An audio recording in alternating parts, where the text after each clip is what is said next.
All right, let's get right into it. Today, we're going to unpack a really powerful idea: how to move away from that constant grinding self-criticism and towards something, well, something more practical. This isn't about suddenly pretending you love every single part of yourself overnight. Nope. This is about starting a rebellion. I know. What a weirdly specific image, right? But you know that feeling. You catch a glimpse of yourself in a shop window or a bathroom mirror with bad lighting, and you just kind of freeze up. It's that all too familiar wave of criticism washing over you. If you know that feeling at all, then you are in the right place. And hey, before we go any further, I really want this to sink in.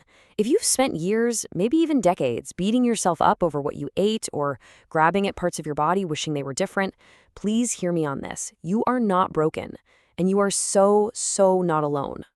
So where does this feeling even come from?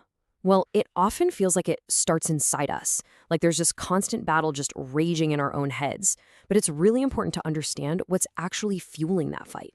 Because here's the thing, that war in your head, it is not happening in a vacuum. We live in a world that is constantly, and I mean constantly, telling us that our bodies are projects that need fixing. And when you realize that, you also realize that just deciding to be at peace with yourself, well, that becomes a pretty radical act of rebellion. And that's really the heart of this whole idea. We are not aiming for perfection. We're not even aiming for some kind of floaty, abstract self-love. We are aiming for the simple, powerful, and kind of rebellious act of just being okay. And check out this distinction, because it's a really important one. On one side, you have what's called toxic positivity.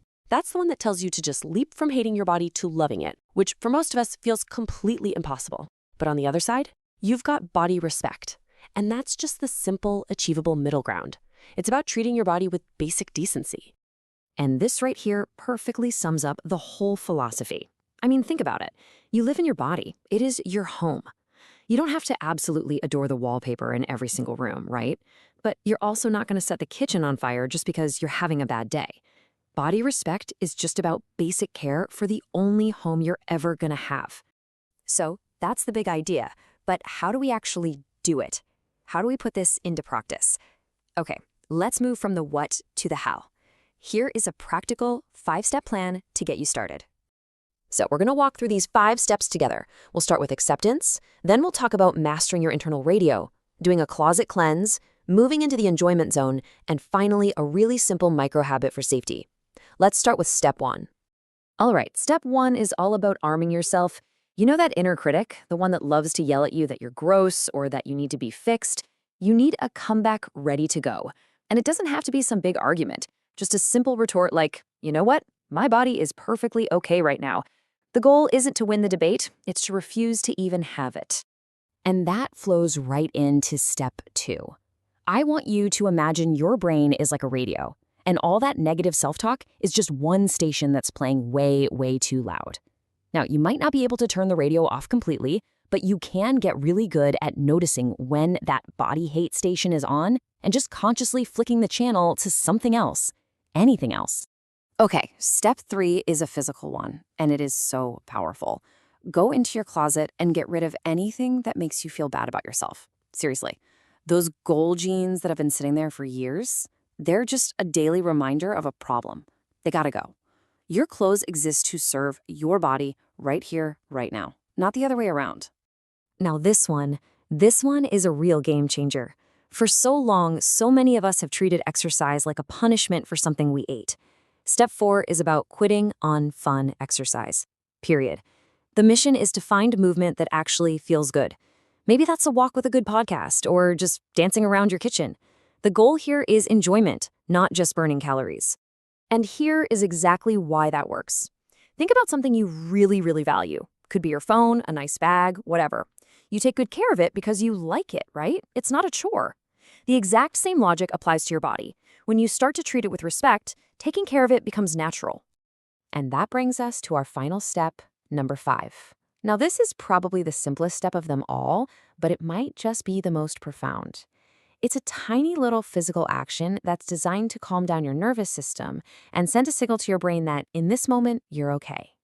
In fact, you can try this with me right now if you want. Just take your hand, and with the same kind of tenderness you'd use with a pet or a little kid, just gently bring it to your cheek.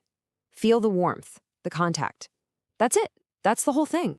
That simple, gentle touch, it sends this incredibly powerful signal straight to your nervous system. It's a nonverbal message that just cuts through all the mental chatter and says, hey, you're safe. It is such a powerful little tool to have in your back pocket. So why does any of this actually matter? What's the real point of this whole rebellion? Well, I can promise you it goes so much deeper than just feeling a little bit better when you happen to look in the mirror. Because here's the real cost of being at war with your body. You end up holding yourself back. You're basically waiting to live your real life until you fix this one thing. Body respect means you stop feeling like an imposter in your own skin, and you finally start showing up for your own life exactly as you are today.